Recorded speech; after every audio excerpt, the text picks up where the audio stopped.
It's our great pleasure to have Sadhguru with us.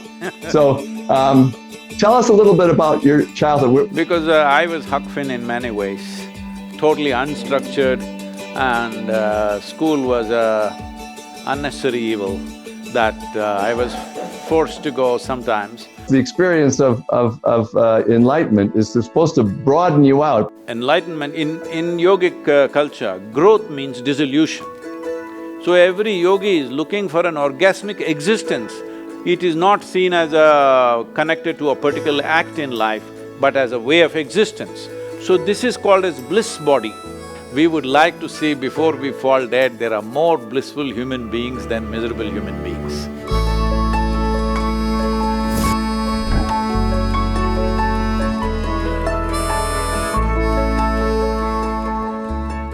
Welcome to the Commonwealth Club. I'm George Hammond, Chairman of the Humanities Program, which organized tonight's event. It's tonight in India, it's morning in California, and it's our great pleasure to have Sadhguru with us again.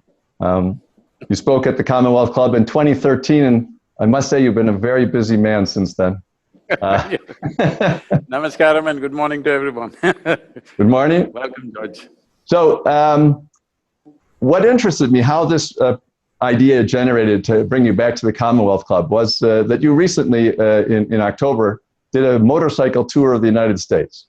And you stopped in Hannibal, Missouri, Mark Twain's hometown, and you posted a small video.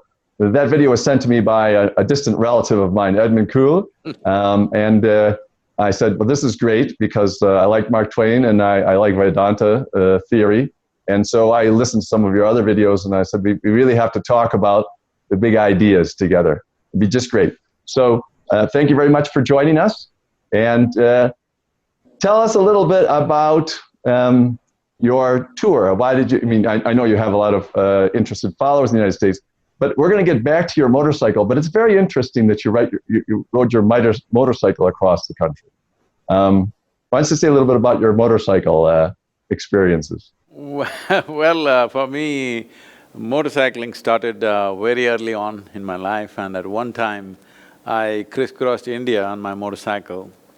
Like for almost 4.5 years, I literally lived on a motorcycle. But once I got into this work in the almost 28 years, I never sat on a motorcycle, nor did I think about one. Oh. So when I was doing a rally for rivers, where I drove in a car from southernmost tip of India to Himalayas, covering a little over 10,000 kilometers at that time. And rallying for changing how we treat our rivers. We changed the policy in the country through that rally. The policy for managing rivers were written by us, and today it's become an official policy. As a part of that, when I came to Bangalore, they said, Sadhguru, why don't you ride a motorcycle? And they brought one for me. I just wondered, can I ride after such a long time, can I really manage this? But the moment I sat in the motorcycle, I saw that I hadn't lost a day. So since then I've been having problems in getting into a car. So literally last 3 years I've been on motorcycles once again. And we did the American tour mainly to… I felt the Native American populations have become invisible. We should make them visible in the world. That was the main interest, so we touched all these Native American reservations and nations, as they call them. So as a part of this, because this is a very oral culture, there is no written language, it's all oral, so they've always been saying it's blowing in the wind. So I thought if it's blowing in the wind, let me confront the wind on a motorcycle. Well, I think it's a great image, and I want to go back to it because I know that that's how you went up to Chamundi Hill for your experience as well, and I think that beats a banyan tree any time to arrive on a motorcycle. You've been looking me up. So, tell us a little bit about your childhood. We're bringing in authors from all around the world to try to give the American audience, as you said, to make, you wanted on your trip to make Native Americans more visible in the world. The Commonwealth Club, because of our the technology, we're able to bring people in from all over the world. and we're trying to make them more visible in America because there's a two-way street that's been going on, and not just in the last couple hundred years, but for thousands of years, between India and the West, between the thinkers in one area of the world and thinkers in another. So you as a young boy read Mark Twain, as you said, which, you know, your father was a doctor, right? A doctor for the railways? He was a physician, actually an ophthalmologist. Ophthalmologist. So I take it your eyesight is very good. It's still very good. So your experience with Mark Twain, how did you just take it out of the library? Did they teach it in school? How did you get to Huckleberry Finn? When I was 11 years of age, I read Huck Finn as an abridged version, a small book. And it kind of… because I was Huck Finn in many ways, totally unstructured, and school was a unnecessary evil that I was forced to go sometimes. And I went there only when it was absolutely necessary, otherwise I always got lost on the streets, somewhere on the way. To make me reach the school was a very difficult thing. Actually, they put me to school when I was 3.5 years of age. It was kind of a… whatever, they called it a play school, but I didn't think it was very much play. So, this maid used to hold me by hand and take me to the school. I made a deal with her, you leave me at the gate. It was, you know, not dignified that she holds me and takes me to the class. I said, you leave me at the gate. The moment she left, I went away somewhere else. I was 3.5, I want you to know. And I discovered the Grand Canyon in a small town in southern India. And I experimented with all kinds of creatures, I captured tadpoles, insects, all kinds of things. But after a little over 3 months, I think somehow somebody told them and they caught me. And they said I was playing in the gutter, but I thought I was in the Grand Canyon. You know, it's a question. Later on when I came to graduation, there was a choice of American literature to pick up from. So in the first year of my graduation, I picked up Huck Finn as my book to write about. So I wrote a paper on Huck Finn. So that's my engagement with him.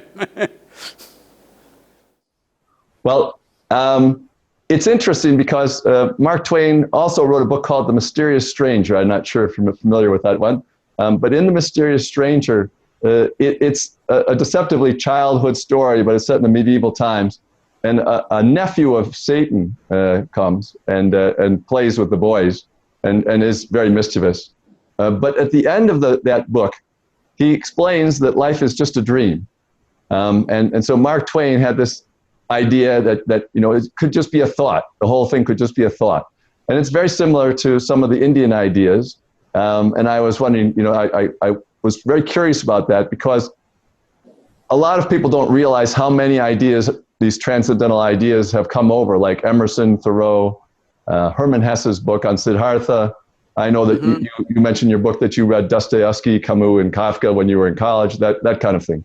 And so all these people, usually just bits and pieces of the ideas from India, they don't really have a clear idea. So one of the things I'd like to do is, we don't even understand the ideas of Darwin and Einstein here. You know, I mean, it's not because they're complicated. It's because they're popular misperceptions of these ideas. And there are a lot of popular misperceptions of the big ideas from India as well. And I really enjoyed reading your book, talking about, you know, how to look at some of those ideas. So maybe one thing we can talk about is a little bit about how you reacted to some of the Western authors, and then we'll talk about like your reaction to Alexander the Great, which I loved on your video. I'm still being trolled for that Alexander the Great idiot stuff in India. Yeah, exactly. In India. Anyway, about the way… see, you're talking about ideas. So this is something very hard for Western societies to wrap their head around this, the Indian perception, because even Mark Twain went out to say they are the most incomprehensible people, though they are the most interesting in some ways. So, this is happening because, See, in our culture, we don't give any significance to human thought or human ideas, because all our ideas are coming from a limited perception that we have had of some aspect. It is like, it is a million-piece jigsaw, but you find three pieces and you think, oh, this is a buffalo, this is a bear. It's a wrong perception. So whatever ideas you have, whatever thought process you have, that is not of any significance in the Indian way of looking at things. The Indian way of looking at things is about perceiving reality as it is, beyond your sense perception. Why I'm saying beyond your sense perception is because your eyes, your nostrils, your tongue, your touch, everything, all the senses are actually culturally trained. What kind of smell is pleasant in America? We think it's not so pleasant out here. What is very, very fragrant and wonderful here, you may think it's too strong or something else. I'm saying the same… With taste, probably it's much more visible. In India, the spirit of India is chili, all right? Without spice, we can't exist. If you eat the spice that we eat, people will think you're suffering corona or something, because you will become both runny nose and breathless. Both will happen to you. So, the senses are culturally trained, there are genetic aspects, there are other things. I think you said, Mark Twain said, the nephew of the Saturn visited, but Saturnism is not a genetic trait. Satan's nephew need not be a Satan, he could be something else, we don't know what the hell, but he could be something else. So, we don't rely on the senses, so we don't rely on the thought, because all your thought is a consequence of what you have perceived through your senses. And it is an individual concoction, we may produce permutations and combinations of variety of things in each mind, and we think this is our idea. So we don't look at life as a bunch of ideas, we look at life as a certain… there is a fundamental reality, upon that a consequent reality has manifested itself. So the consequent reality, we look at it one way, and the fundamental reality, we look at it another way. So our perception has to become more profound to understand the fundamental reality, and consequent reality, you need a certain one kind of perception. For fundamental reality, you need another kind of perception. So the whole Indian culture is fundamentally not about generating ideas, but sharpening your perception. When I use the word perception, people are generally referring in the Western society, it took me some time to understand this, people are referring to their opinions as perceptions. No, perception is what you perceive. Like you see, this is light, this is darkness, this is your perception. Well, even this can be debated, because if there is an owl, the bird owl, I think somewhere in the Huck Finn, there is something about the owl. If I remember right, it's been many, many years since I read this. Absolutely. So, what is light for you is darkness for him, what is darkness for you is light for him. So even about what is light and darkness, there is a debate in India. Because we see that what we perceive, the way we perceive through sense organs is not absolute, it is only useful for our survival process, but not an instrument of knowing. So our whole focus is on knowing something, not developing my own idea. So it is not about Eastern idea versus Western idea. West has many ideas with which they have created societies which are comfortable for them according to their ideas. But in the East, we are not concerned about our ideas, we know our ideas are nothing, they will come up today and tomorrow. The same idea which I thought is very smart when I was 18, when I am 25, it looks stupid. What I thought was brilliant when I was 25 looks absolutely stupid now. So our ideas are not important for us. For us, how can I bring profoundness to my perception? This is what it is about. That is why it looks so bizarrely different. Well, it's… I understand that, and I think for the rest of the conversation, just for the audience here, we're going to make the assumption, for the sake of the argument, as we say over here, we're going to make the assumption that everything that is described in the yogic tradition is all accurate. That is, the perceptions, the experiences that are described, the experiences of enlightenment, the experiences of what's happening from life to life and so on. we're going to assume that that's all accurate because it's the easiest way, I think, to now talk about that. Because even if we just go based on what we perceive and what our experiences are and we record them, we're still need some way of sorting them out between the people who, if there's an objective reality. If I can say this, no, you should not assume it is perfectly correct, because this is a land of seekers, this is a land of seeking. There are no absolutes here. It doesn't matter who comes, even those people whom we consider as divine entities, when they came, all they got from us was questions and debate. Never could they ever give a commandment to us, because you cannot give a commandment to an Indian. An Indian is an endless argument, because he will argue with himself, he'll argue with everybody, because he is a seeker. He's a seeker, he's always seeking, and he knows the instruments and faculties that we have right now is not good enough to know everything. So he is constantly debating and arguing. So we should never assume that whatever we are saying is absolute. Well, this is our level of perception right now. Okay. Well, well, that's fine. I agree that there's no absolutes like that from the point of view of an individual looking out. But we kind of share this world. We each have our own individual perceptions of it. And we are obviously trying, I loved your definition of a guru, by the way, as a dispeller of darkness, as opposed to someone who is telling everybody all the time what they should do with their life. It's very, by the way, it's very difficult pressure to someone who teaches other people like this, as you've done, because as I mentioned, for 5 years I watched Maharishi Mahesh Yogi teaching, and all the people, and he gave and gave and gave, and all the people around were taking. And it's a very interesting pressure on the personality. I was wondering, since you have a sense of humor, whether that's what helps you, resist this pressure of everybody asking of you these questions, just like you said about others. How do you react to that? I don't see any pressure, because let me put it this way, because when I'm very involved with every life around me, not just humans, every kind of life around me, I'm very absolutely involved with whatever I'm doing. So I don't have a certain breadth of mind. This is a great advantage I have. The breadth of my mind is the same as the point of a needle. That is the breadth of my mind. So in a given moment, my mind is always like a needle, never like one vast piece of mind. Well, my mind is not a universe, my mind is just a point of a needle. That's why it penetrates into anything that it sees.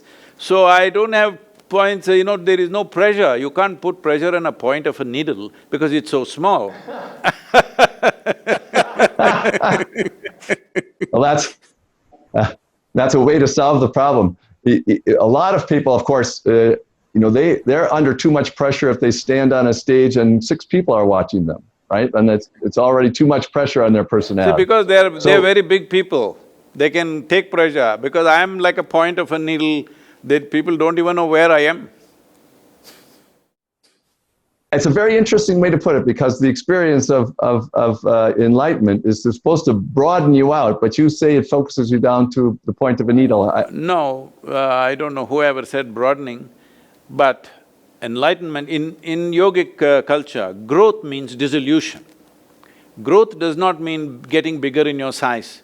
Our idea of growth is dissolution, because if you dissolve your limited persona, then you are as vast as the universe. Because you're nothing. Because you're nothing, in some way you're everything. So I don't have the pressure of carrying any knowledge in my head because I don't carry anything. When I walk on the street, I'm totally empty in my head. So I never experience any pressure, because there is no knowledge in me, just a sharp sense of perception at that given moment. The same thing, if you ask me another time, I may say something different, because whatever it is at that moment, I'm not carrying knowledge, so there is no pressure. If you have knowledge, you will have to protect it, you will have to defend it. I am not defending anything, I am all the time ridiculing all this.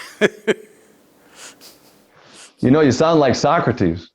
You know, he said, I don't, you know, the one thing that I know, there's a story about Socrates that you know, the Delphic oracle told somebody from Athens that the wisest man in Athens was a man named Socrates. So the man went back and found Socrates and said, the Delphic oracle said, you're the wisest man in Athens. And Socrates said, that can't be true. But he thought about it, and after 10 years, he said, well, it might be true. Everyone else thinks they know what they know, and I'm the only one who knows I don't know what I know. That's great. I think Socrates was an Indian.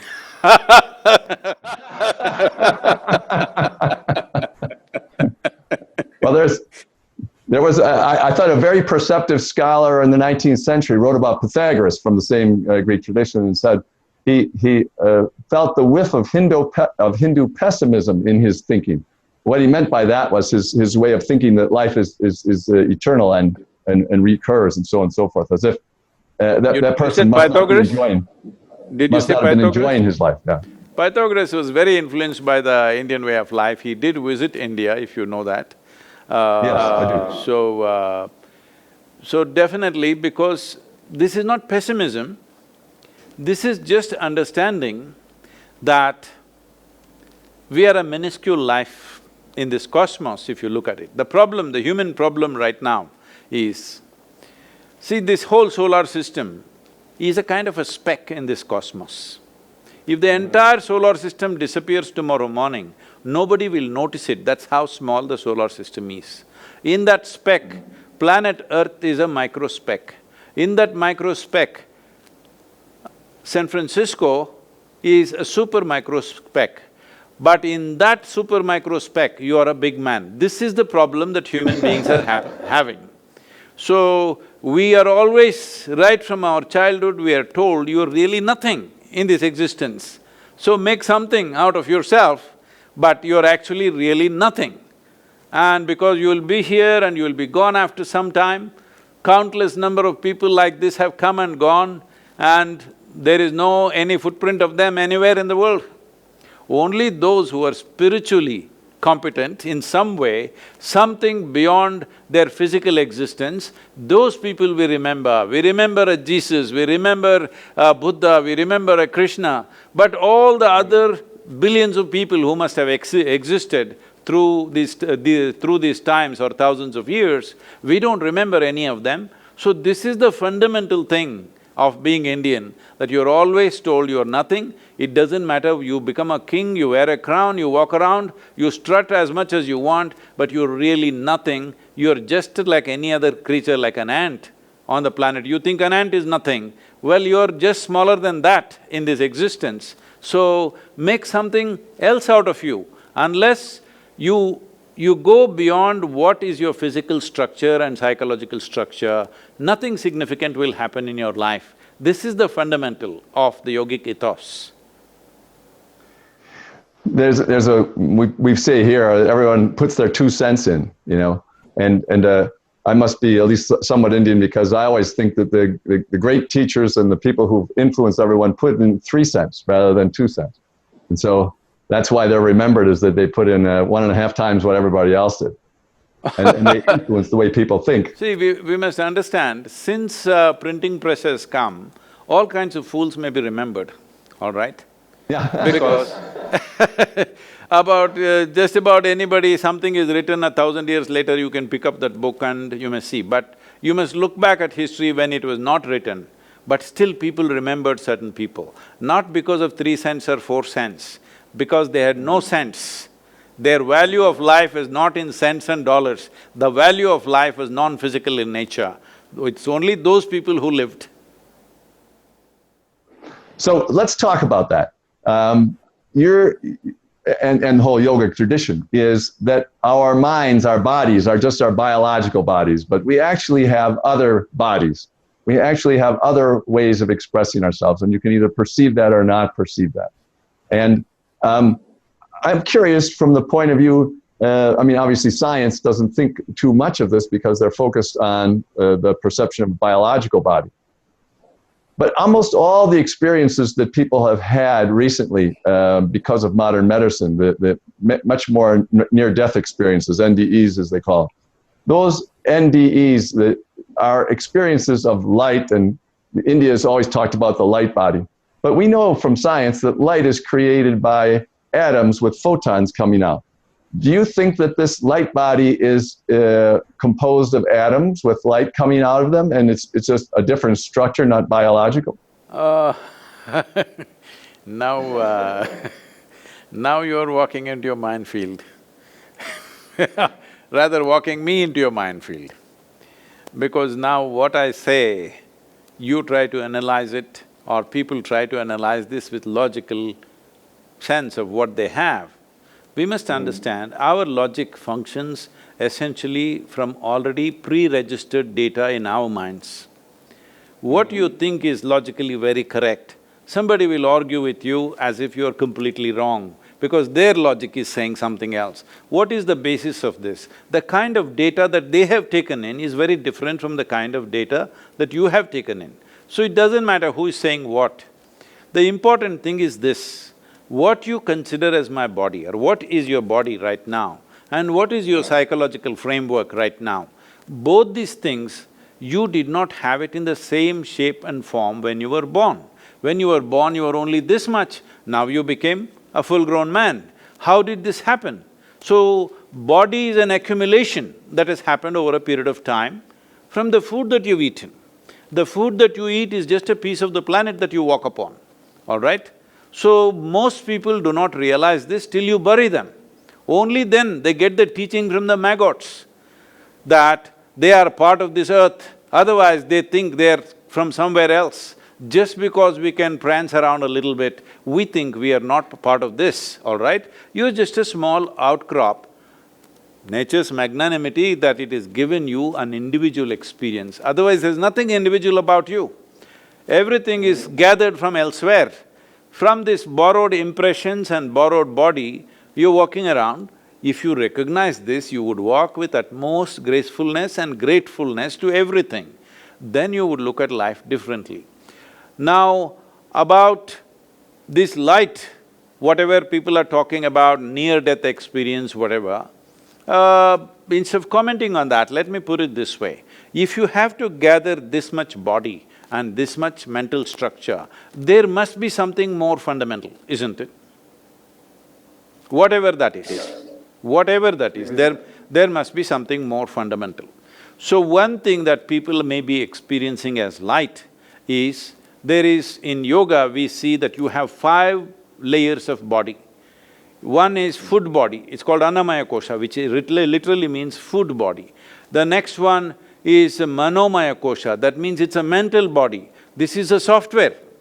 Food body is the hardware, mental body is the software, without which even a single cell cannot function. There is an entire software where memories of evolution, genetic memories, perceptual memories, articulate, inarticulate memories, all kinds of memories are imprinted upon every cell in the body. That is why you are a unique individual character compared to somebody else, because there is a certain kind of memory in this. So that is the mental body. If hardware and software is there, will it function by itself? No, you have to plug it into quality power. That is called as the energy body or pranamaya kosha, which is what they may be talking about as light, because when energy crackles, you may see it as light, not necessarily as light, but you may perceive it as light. What is light is essentially… see, for example, because we were talking about owls, we think owls cannot see in the day. No, that is not their problem. They see too well. Their eyes are so sensitive that the brightness of the sunlight kind of blinds them out. It is not that their eyes are not good, their eyes are too good. That is the reason why they don't want to do anything in the day, because it's too much light. Right now, I am having that problem too, too much light. Camera lights, I mean to say. It looks great from here.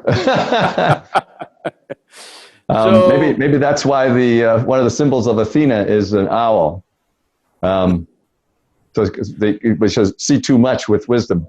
But it's interesting that you put it that way, because if we're all individuals and we're seeing this individually with our own impressions, how are we able to communicate with each other about the common ground? Obviously, you're communicating with millions of people about a common ground, and you're focusing on experience and how to gain a better perception about things. But we're trying to communicate with each other, even though we're all individuals. So there must be something in common, or at least we have some language or some way of trying to generate common experience. See, in body, both of us are unique creatures, all right? In body, we are absolutely unique. If you look at psychological structure also, we are absolutely unique. Even if you put two people through the same experiences, they will come out with different conclusions and different way it influences them. So even children born in the same house, same genetics, same school, same food, but see how different they turn out. Parents cannot believe, are these two children ours? Because they turn out so different. So, in mind, in body, we are very unique. But fundamentally as life is fundamentally same. When I say life is same, I think I put this probably in the book also, you might have seen. I use this analogy usually to explain this complex issue in a simple way, is like you blow a soap bubble. When you blow a soap bubble, well, this is my bubble, this is your bubble, it is distinctly that, and we can compete which bubble is bigger than which and all this stuff.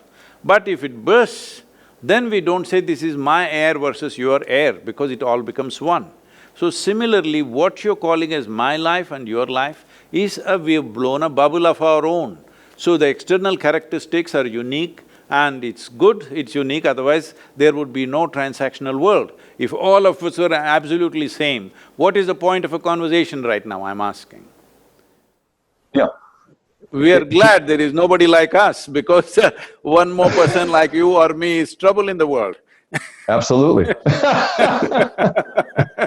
and the problem with us… One is all the world can take. The problem with us is that we're enjoying causing trouble. So the important thing is, I was talking about these 5 layers or 5 sheets of body. Physical body, which is called as food body; mental body, which is the body of impressions and memory; energy body, which is a certain amount of energetic framework upon which the physical and mental bodies are built. And then there is something called as Vijnanamaya Kosha, which essentially means… Vijnan means… today the word is being loosely used as science. Essentially, Vijnan means something that cannot be perceived with 5 senses, but it's there. So when you perceive that, that is called Vijnan. So there is something which cannot be perceived by the 5 senses. The energy body, the mental body and the physical body can be perceived by the 5 senses. The 4th dimension of the body cannot be perceived, but it's a transition between physical nature and non-physical nature. So there is a 5th body, which is called as the Anandamaya Kosha. Ananda literally in English translates as bliss, but it's much more than that, it's more comprehensive. Another way of putting Ananda is, we can say it is ecstasy, or some people go about saying… because the word orgasmic is used in India in a different way than the way it is used in the West. Orgasm is not connected with sexuality, orgasm is something that must happen on your cellular level.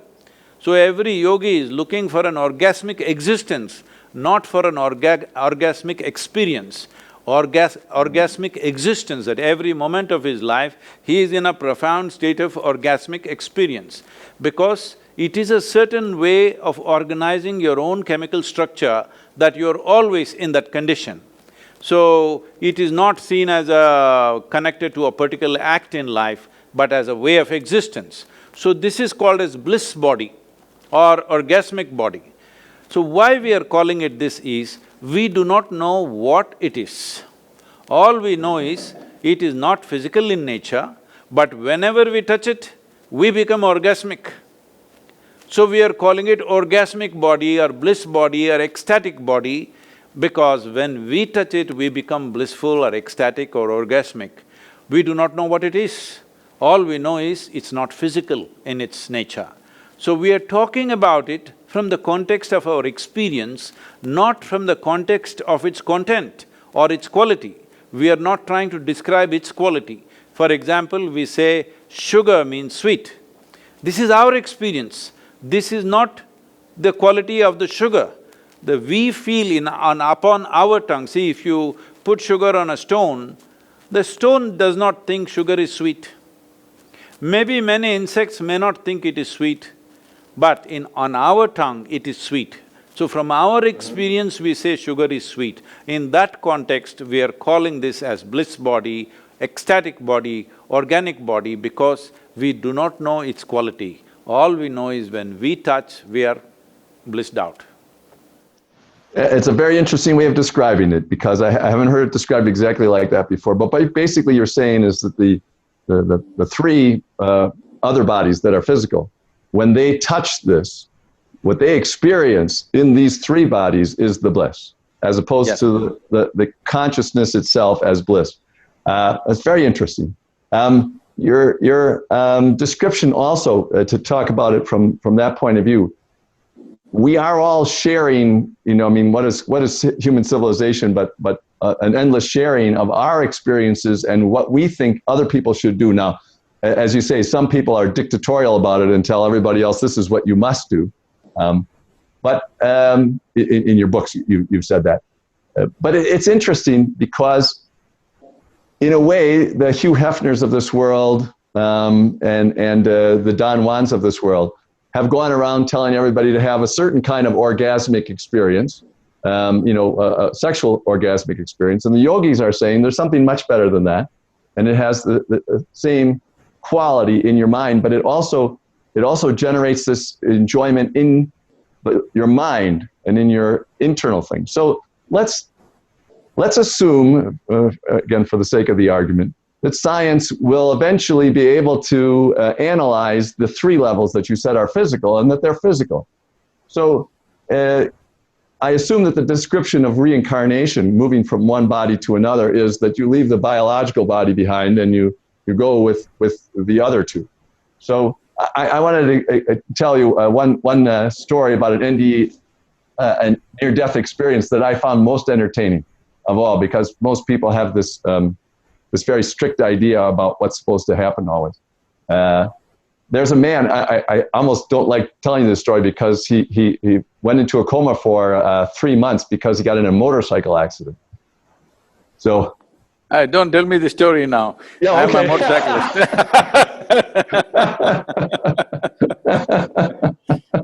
Actually, today after this meeting, I'm riding. Oh, okay. Well, maybe I better skip. No. So he goes into a coma for 3 months. and during when he came out, he said he had been a follower of a Buddhist guru.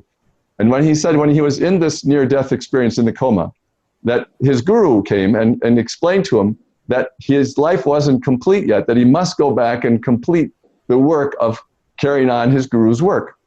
But he also met another being, a more feminine spirit, who said, no, it's time for you to go to the next level. You should come with me.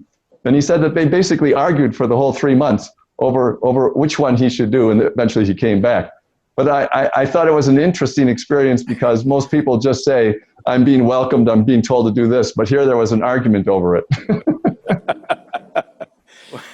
Well, about science coming to it, let me clear that fast.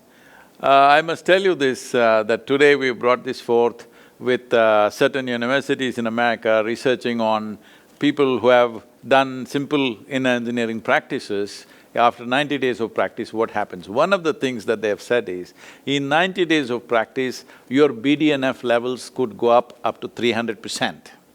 That means your mood and your experience is kind of fine. And the increase in the endocannabinoids is about 70% than what it was before. That means you're naturally blissed out. I'm saying we are creating a chemical soup. This is the most complex chemical factory. Now we are learning to manage it well so that being blissed out is a natural consequence. Science is coming to it. Now they have also opened a center for named after me in the Harvard Medical School regarding conscious planet, about cognition, consciousness and compassion, they're calling it that way. But about this man, I don't like that it happened when he was on a motorcycle, but isn't it unfortunate, a whole lot of people come to more sense when they're in coma than when they're conscious and alive. About Buddhist master coming and calling him and this woman coming and calling him, that's typically American, okay? That's I think this guy must be from California. He is very from California, absolutely. You got it right on the head. So, that is fine, but what I'm saying is, you are near death all the time. It's not that it has to happen because you crashed your motorcycle or your surgery went wrong or something else. We're always near death. We are looking at life like this, the yogic way of looking at it, inhalation is life, exhalation is death. I think this book has not come to you yet. In the month of February in 2020, I published a book called Death, The Inside Story. Yes. I have that one too. I was going to ask some questions. That one. You beat me to the question, just go right to it.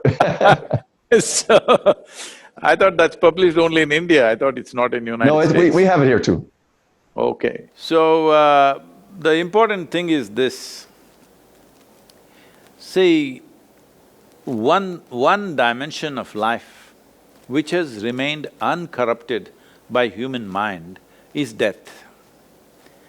You can say as many stories as you want, but if in your experience, if it was real, you would be willing to go when it's time, joyfully you would go. So the test whether really you had near-death experience and you realize something about it or not is, will you die with a smile on your face or not? This is a clear test, all right? For this, there is a pre-test which we can set up here. We call this the cobra test, because a cobra and a few other creatures have this sense, even the bees have this sense. They look at you only from the point of your chemistry.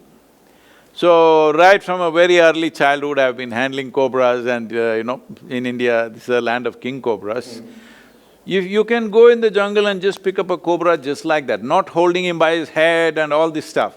Just in the middle of his body, you can just pick him up. He will just come without any resistance. But if you show a little bit of anxiety within you, if you show a little bit of fear within you, he will go for you, because he senses danger from you. So he is only experiencing you as a chemical soup. So whether your soup is good or not, if you want to test, there's a cobra test. Or there's a death test when you die, will there be a smile on your face or not, because you transit from one dimension of experience to another in a comfortable manner. That can only happen if your experience of life in some way has transcended the physical accumulation that you have. I'm stressing on the accumulation because your body is an accumulation. What you gather can be yours, can never ever be you, isn't it? It's like saying, this cloth, this piece of textile is me.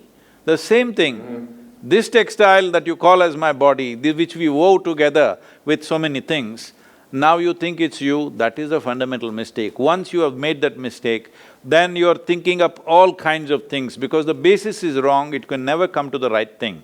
So the important thing to see is, what is life, what is death? Don't think on those terms. What is you? What is the nature of your existence right now? If one experiences this, there is no life-death questions, it is all settled for once. It's like how you drive your car is much more important than the car you drive, or motorcycle in this case.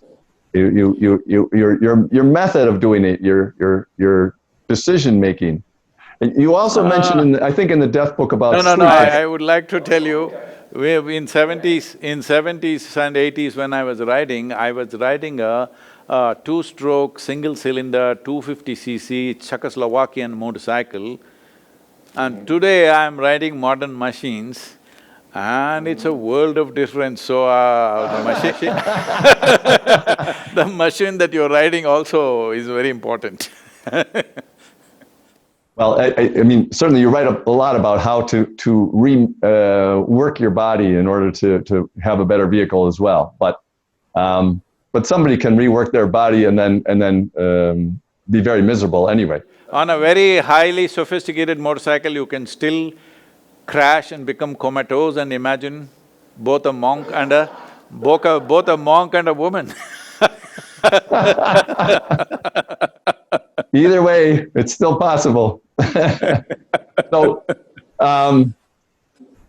you in the death book, you mentioned that sleep is a little bit like, death. That falling asleep is a little bit like that. And if you do that, in a way you said you can die with a smile on your face. Do people fall asleep with a smile on their face too? I mean, is it the same sort of idea? Yes, in a way, it is…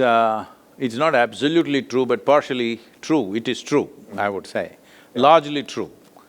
Because how one sleeps in many ways, because essentially sleep means you're absent in a conscious way. You're still alive, but you're absent. Death also means you're absent, but you're not alive in terms of your body and everything, you're gone. So, actually, when you put an animal to death, you say you're putting it to sleep, which is a very good expression actually, because you're actually putting it to sleep, because sleep is absence, so is death absence. So if you can go into sleep consciously, joyfully, it's fantastic. So this is one of the sadhanas that all the seekers do, is the point of transition from wakefulness to sleep, they want to conduct it consciously, because if they can conduct that moment consciously, they know they will be able to conduct that moment of transition from life to death also consciously. So when we say consciously, what we are saying is, death is a limited process. As life that you know right now is also a limited process, so is death a limited process. So the content of life, the life that you are, not the body that you are, not the mind that you are, not the character that you have become, but the life that you are is a much bigger phenomena than what your physical body does, what your intellect or your mind does, your thoughts, your emotions, your drama. This is psychological, physiological, social drama. You can conduct it in a pleasant manner, in a whichever way you like, all right? Whatever is your taste and your pleasure, because different people like different things, it's fine with us. But the most important thing is, what is the quality of life? When the life is same, where is the question of quality? This will arise. Because when life is same between you, me, a dragonfly and a grasshopper, fundamentally life is same. So where does the quality arise? Quality arises in the volume of life that you gather, in the sense. The whole yogic processes, unfortunately, the way yoga has become in the West, it makes me cry the way it's being taught and understood. See, essentially one aspect of yoga, the most vital aspect of yoga is to enhance the life that you are. How do you enhance the life that you are? Let's go back to the same analogy. You and me are blowing soap bubbles. We should do it one day, okay? I do it. So, my daughters are still young enough. No, I'm saying between you and me, we must do it one day. Oh, yes, okay, we'll do that, yes. Suppose your bubble is so big and my bubble is so big. Now I say, see, this is my bubble, it's fantastic. But what has happened to my bubble is, my walls have become very thin, but it's a huge bubble. My bubble will burst much more easily than your bubble, but it has a significance because it's big. So this is what it means, that as you make your life bigger and bigger, the life that you are, as it becomes more and more enlarged, I'm not talking about enlarging your social footprint or your physical presence or your mental prowess, these are different aspects. These are faculties that we have. But the life that you are, when it becomes significant, you know life better than most people simply because it's become a significant part of you. Right now, the most significant part of you is not the muscles that you carry, nor the mind that you carry, not the information or knowledge that you carry. The most significant aspect of your life is life itself within you. When this happens, the other walls become very thin. Anytime it can burst. Once it bursts, it's gone. So essentially, what most people in the West don't understand this because these questions keep coming to me. They want, because they have read some Buddhist texts, they want nirvana. Nirvana means non-existence. Are you ready for becoming non-existent? No, the Western idea of dying is you will go somewhere else where the accommodations are better than California.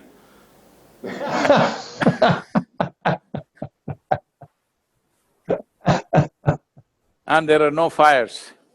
And there are no viruses, yes. Well, one thing I thought to be practical for our audience, I thought we would try to put at least one smile on their face for when they go to sleep tonight, so that they can go to sleep with a smile on their face. And one of the things that you… morning, George, I thought it's morning, let them not go to sleep now. Well, say that to the Indians. after stretching their intellects, maybe everybody will fall asleep, so… But if you… one of the things you wrote about, you talked about where you're going to go and whether it is better than California. It's like, it reminds me of a joke that Groucho Marx used to say, that, I wouldn't belong to a club, any club that would have me as a comedian. And I always think about that kind of exclusive thinking when I read the descriptions by some yogis about Brahma Loka. It's like, it's a place which is so exclusive that it won't even take me, But one of the things about the fear, I think, that people have about death obviously comes from this whole idea of hell and punishment. And you wrote a great line about you can't really be forced to suffer. And you quoted Buddha, and this is in Inner Engineering, you quoted Buddha as saying that he will go to hell afterwards because he doesn't have to suffer, so he can help the people there. He won't suffer when he's there. It reminds me of when I wrote an essay maybe 40 years ago, and one of my conclusions was, you can send a man to hell, but you can't make him suffer. I think if people understood that, I think, because a lot of people are living their lives afraid of what's going to happen afterwards. See, the simple thing is this, that right now, if you look at your life, your pain and pleasure comes from within you.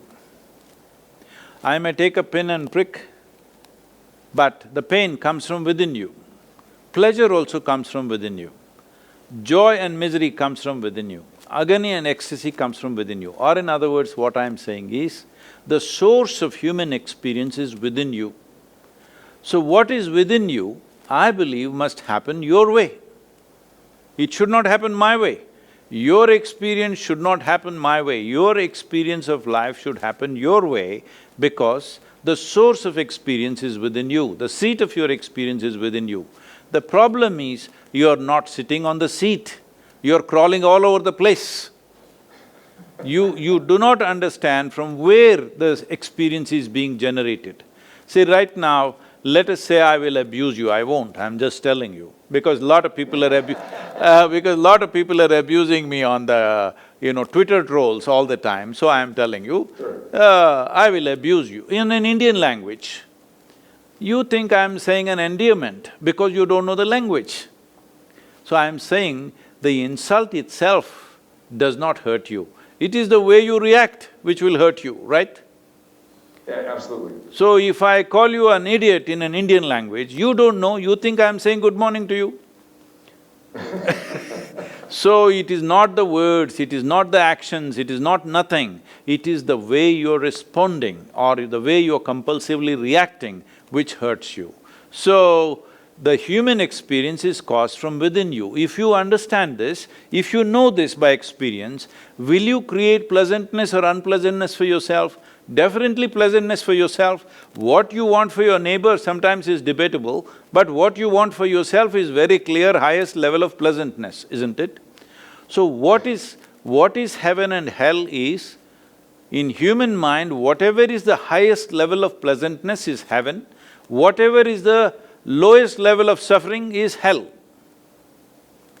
When you know human experience is happening from within you, obviously these are two descriptions of what a human being can go through, either when they're alive or post that, either within the body or when you're disembodied, both ways it can happen. The advantage when you're bodied is, you have a discretionary mind, you can choose. Right now, you can choose the company that you are in, either to enjoy it or to suffer it, there is a choice. But once you've lost the discretionary mind, which we call as death, when that happens, then whatever is your tendency, you will tend to go in that. Suppose it's your tendency to always negatively react to things and suffer, now once you've lost your body and your discretionary mind, your suffering will become millionfold, simply because you can't decide to come out of it. Right now, you go somewhere, you meet somebody, you don't like something or something that they said, you will suffer something. But when you're driving back, you say, hell with him, and you start playing the music and enjoy yourself or do something, because you have a discretionary mind. But once this ability is gone, if you start suffering, you can't stop it. If you start enjoying, you can't stop it. So both joy and misery become extreme. So this is called as hell and heaven, because you lost your discretionary mind, you are happening by your tendency. So this is why in life, it's very important when you have a conscious discretionary mind, you create a pleasant tendency within yourself, so that when you lose it also, you will be extremely pleasant, because pleasantness and unpleasantness will get multiplied millionfold when you don't have a discretionary mind. See, why if you give a simple lollipop to a child, he enjoys it so much that it is like the end of his life, because he doesn't have the same sense of discretion that you have. That is why his sense of joy is so high. At the same time, if you take away the lollipop, his sense of suffering is also very high, because again he does not have the same level of discretion that you have.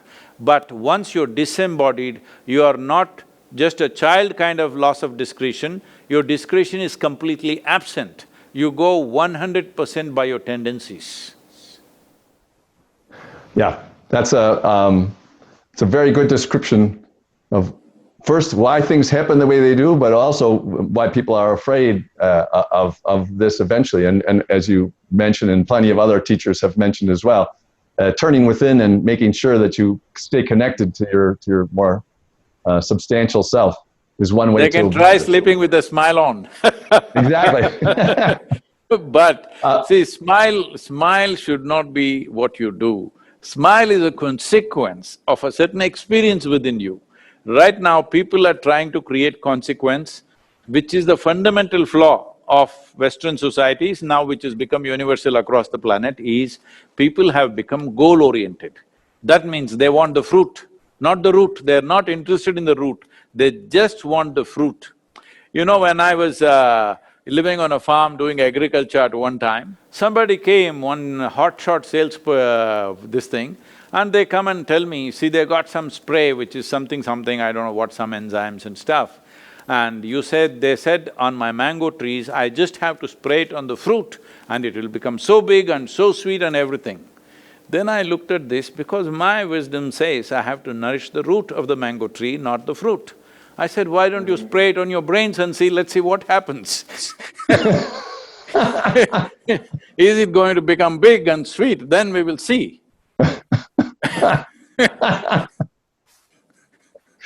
Did you get a good reaction to that?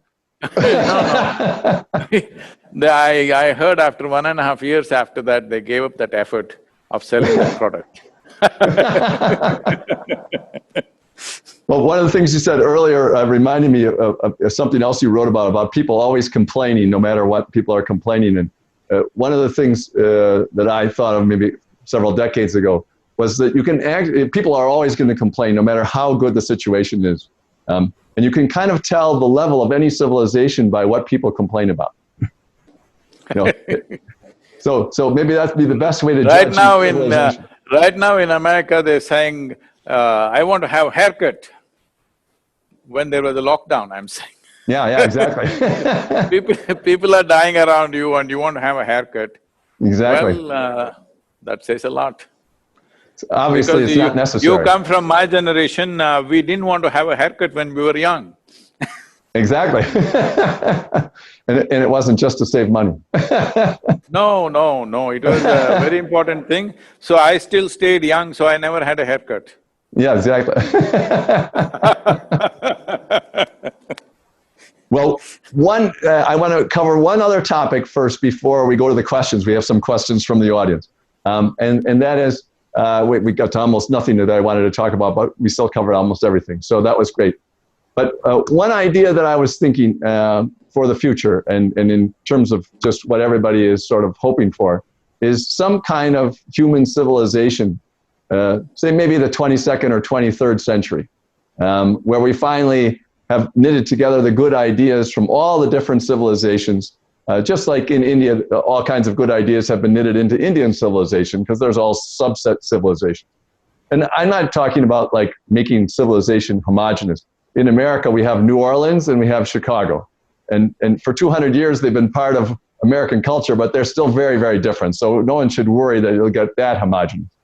But one idea that I wonder about is, what idea from each culture, or which ideas do you think will make the most major contribution towards that civilization? And I want to ask you what you thought from India would be the idea or the part of the civilization that would have the biggest influence on that world civilization, that at least don't influence part of the population, but at least the leadership of the planet.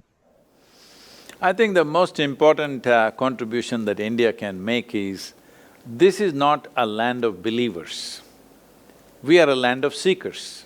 That means there is a fundamental realization that it doesn't matter at what stage of life we are, there is too much in the universe that we do not know. I do not know is the basis. Why it's like this is, in the yogic culture, we always identify with our ignorance, because our knowledge is so minuscule.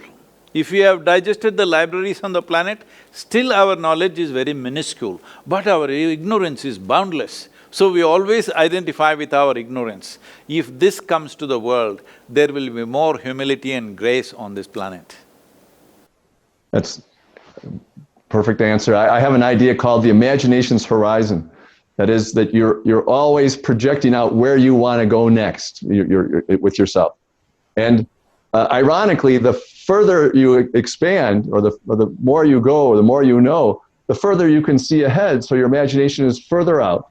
Now, you can have a fight between your imagination and your thinking.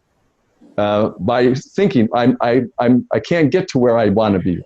I can't get there. And the further out it goes, the more miserable you could be. And I call that misery your conscience. It's what irritates you all the time. And so you've turned your imagination into a conscience rather than, a way to look forward, further and further. And it's the same idea in the sense that if you realize that you don't know everything, you're going to get that. As the further out you see, the more you'll realize that you aren't aware of many, many things. George, is it okay, because the time is almost getting over, if I say something which is not so civilized, but I'm like this. I don't have to pretend I'm civilized, because I'm not, all right? I'm very proud that nobody could civilize me. So I want to say that imagination is a rear view mirror, it's not the windshield. Because your imagination is dependent upon your memory. The exaggerated version of your memory is imagination. So let us not misunderstand a rear view mirror for a windshield, because windshield is for you to look through. Rear view mirror is to know what's behind you, but giving you a perspective of how to travel so that you don't bang into your past. So that something productive. Imagination is a productive end of our memory, that we are able to produce something of a memory bank that we have. So I would say, neither your memory nor imagination should be a compulsively intrusive in your life. You must be able to sit here neither with memory nor with imagination. This is why I'm I'm just surprised that you even read the death book, because I read one novel or something once in 2 years, because if I have time, I'll close my eyes and sit. I will not stare at a book.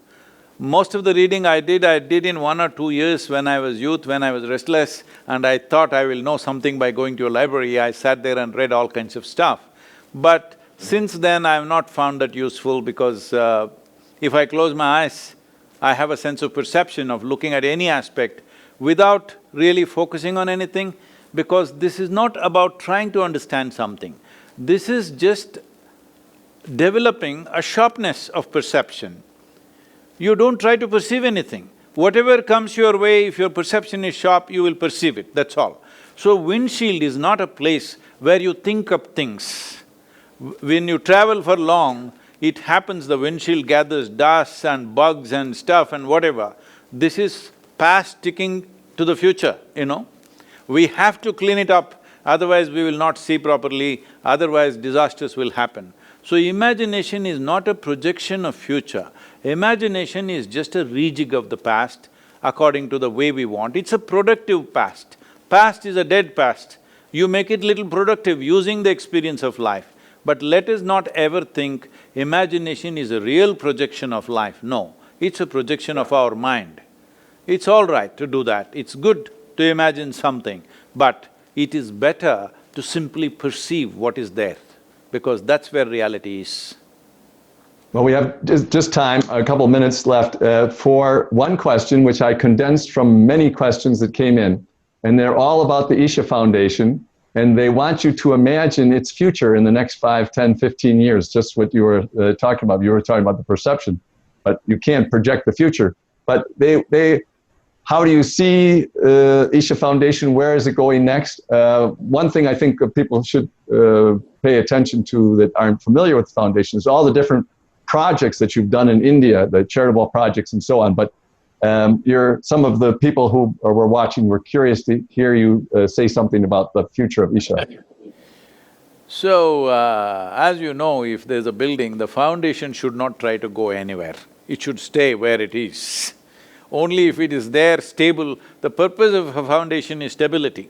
The purpose of a foundation is not to go somewhere into space.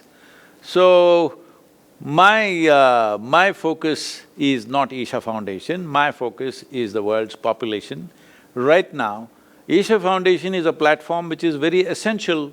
For a long time I resisted creating an organization because I thought we could function without an organization. Then it became impossible. As more and more people came in, it became necessary to have a legal structure and a framework to handle money, to handle properties and to handle various aspects of delivery. So it is a foundation, it should not go anywhere, it should just stay stable and where it is.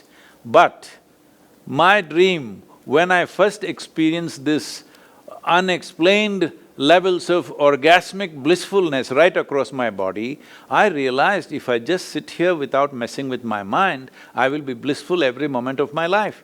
So I set up a project that in next 2.5 years, you know, there's no fool like a young fool. I was 25 and I made a plan, in 2.5 years' time, I will make the entire world's population blissful. At that time, the world's population was 5.6 billion people. I planned how I will make them blissful. See, nearly 40 years, 39 years, here I am. Now people say I am touching around 1 billion people, but that's not my idea of the world. Today there are 7.6 billion people. I know I will die a failure, but I want to increase my percentages. That we would like to see before we fall dead, there are more blissful human beings than miserable human beings. If that much happens, it's great, but foundation should not go anywhere, it should remain there, stable as it is. I think those are the good orders. Thank you very, very much. We really appreciate your taking the time. Thank you, George. To talk Thank you, to us. George. It's a pleasure talking to you. It's a pleasure talking to you. And we must do some Mark Twain stuff on the Mississippi River sometime, a river boat or something together. We should go on the riverboat together on the Mississippi. Absolutely, that's a great idea. Anytime. Anytime. Do you know, I floated down the Kaveri River. When I was 17, I floated down the Kaveri River for over 13 days on a bamboo raft. Oh, really? Yes. I'll bet you had some very good adventures. It was such a nice So, image of traveling Huck down the Finn river. to the core, Huck Finn to the core. Huck Finn to the core. Maybe Huck Finn grew up and became civilized, but I never… Yeah, exactly. You headed out for at the end of the book, he heads out for the territory because he can't stand civilization. Thank you, George. Thank you very much. Great. Thank you very much. And so ends another event at the Commonwealth Club, and it's 118th year of enlightened discussion. Hope to have you back again, or at least meet you on the Mississippi River again. Thank you so much. To all of you at the Commonwealth Club, thank you very much for having me. Namaskar. Yeah. Our pleasure.